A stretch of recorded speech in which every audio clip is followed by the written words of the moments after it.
welcome back to the Citizen channel. We're all staying safe and well. We'll continue our look at the history of Manchester City since 1880, and we've been looking already. We had a part one, so check back on the season 73-74. Obviously, one of the seasons where I was my second season of going to quite a lot of away games as well. So some personal memories. You forget a lot, don't you? But some things always stick in your mind. So I'll share some personal memories as well as we go to part two. In part one, we finished with City doing okay, about mid-table, nothing fantastic.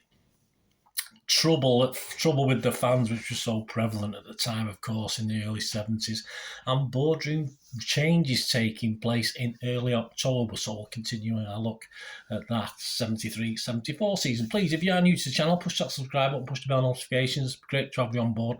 And if you're pushing buttons or you're not pushing buttons, just give us that little like button to press as well.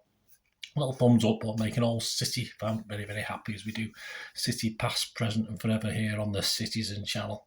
Right, let's get back onto 73-74. As I say, don't forget to watch part one if you've not watched part one. Yeah, Swales became chairman thanks to the support of the president, who was then a guy called Joe Smith. And Smith had sung Swales' praises from the top of the main road rooftops, claiming there could be no better choice. In the programme for the home game with Southampton on the 6th of October, both Smith and Swales in their articles laid out their hopes and plans for City's future. Swales said to be successful, the team had to be successful. There you go, obvious. Well done, Peter. And there was no reason why it shouldn't be. Absolutely not, mate. At the time, to all, it seemed positive. And one of Swales' first jobs was to appoint a new manager. The ill health of Johnny Hart, of course.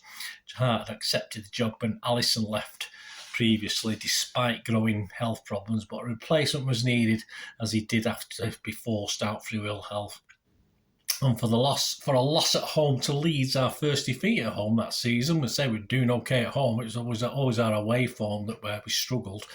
On the 27th of October, we got beat. Tony Buck had taken charge as caretaker manager for that one, but not for the last time. City and Swales would look to Carrow Road and the Norwich City manager.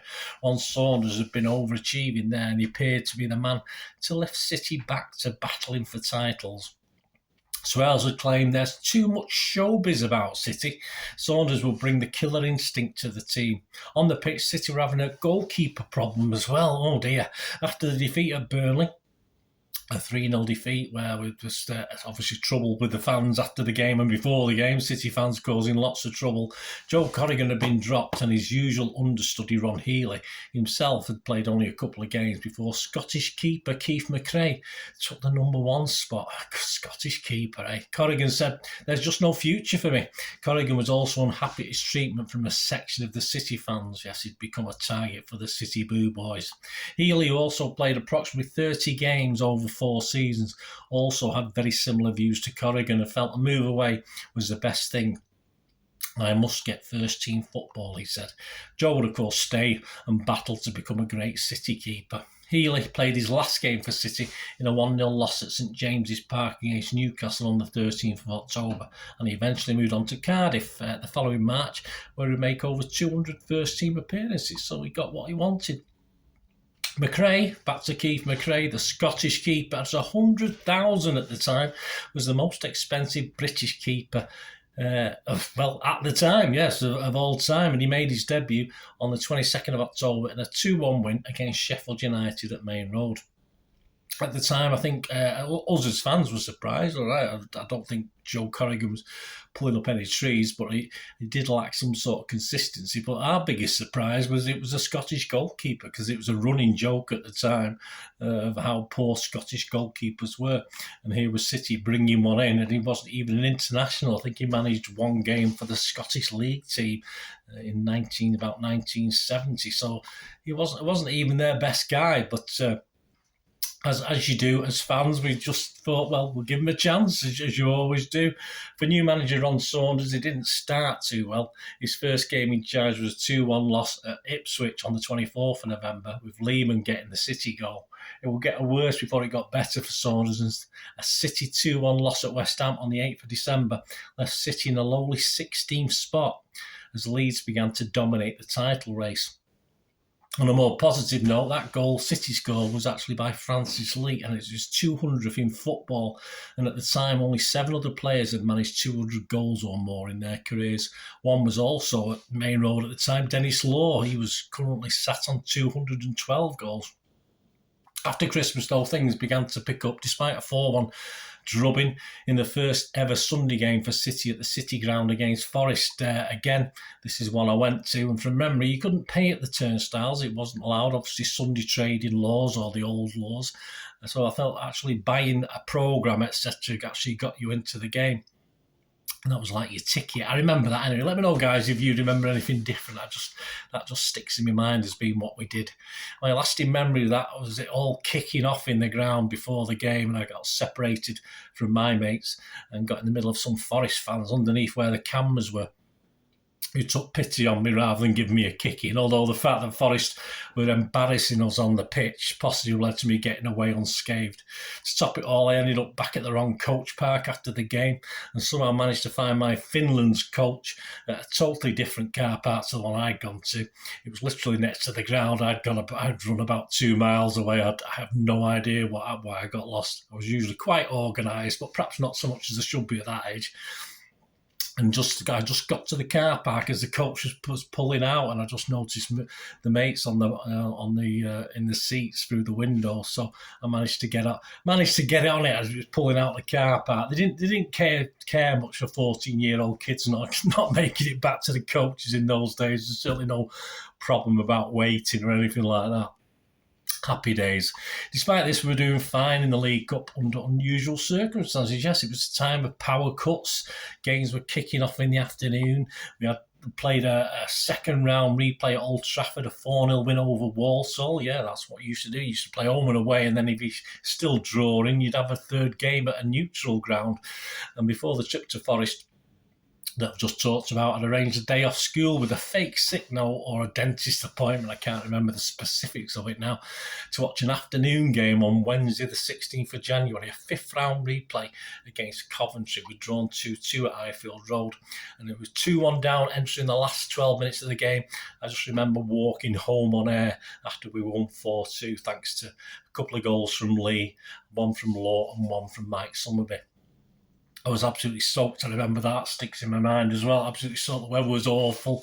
As far as I remember, it rained all the way to the ground when I walked there, and it rained all the way back. It was nearly a 2-mile walk from my house. So I just remember being absolutely soaked, but wet and happy. It was certainly better than school any day of the week. 2 weeks later, on the 30th of January, after a 1-1 draw at Plymouth, I was there in the 40,117 crowd to see City win 2-0 through Colin Bell and Francis Lee, and we were back at Wembley, and this will be my first trip to the Twin Towers, as I've been too young to go the previous times we'd been. Good news on the Johnny Hart front. His health had improved, and City had him checking out future opponents and also helping with the schoolboys and amateurs, playing a couple of days a week. I went on the Finland's coach to the League Cup final on the 2nd of March. There was supposed fan trouble, but we didn't actually see anything in and around Wembley. There was some supposedly outside or on the outskirts, etc. But we only heard that second hand, so how real. Although Wolves at the time were also quite useful as far as violence is concerned. So certainly Molineux was never a nice place to visit. I remember I took a bag of toilet rolls to throw.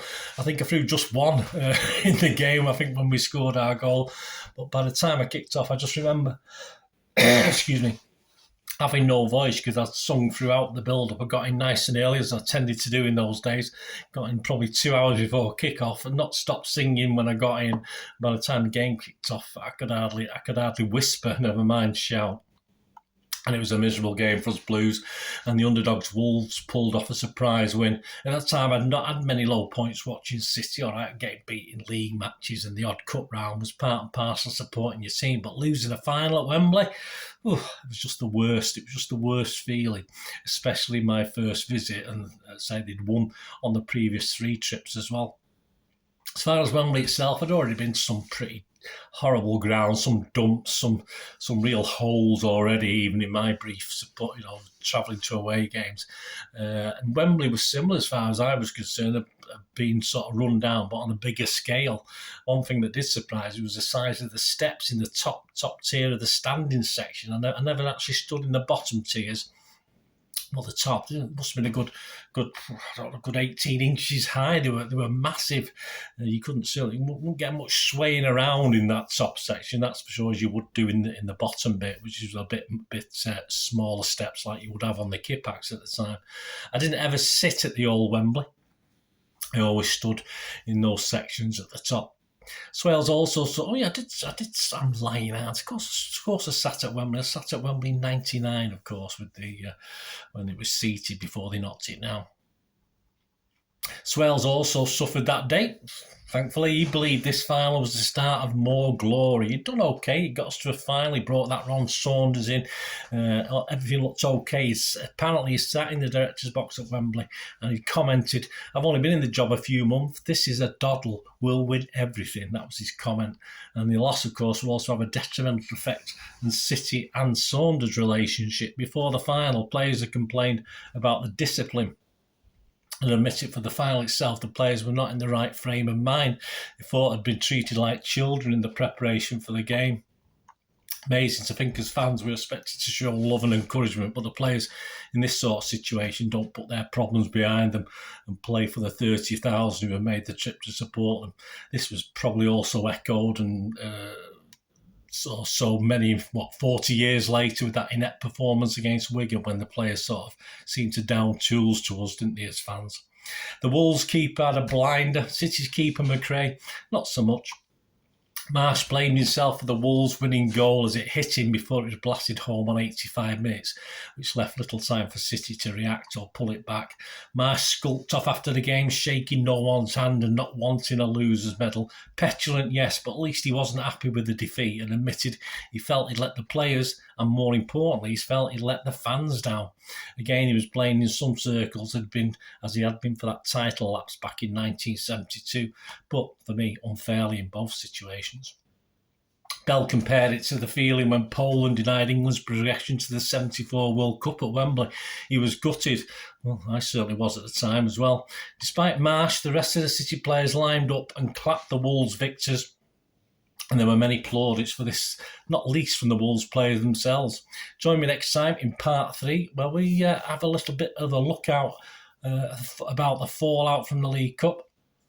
City get their third manager of the season, and I have an interesting trip to Leeds. And I did mention in part 1 something about, we've had the toilet rolls at Wembley, I did mention something about Stanley knives, so we'll have a look at that in part 3.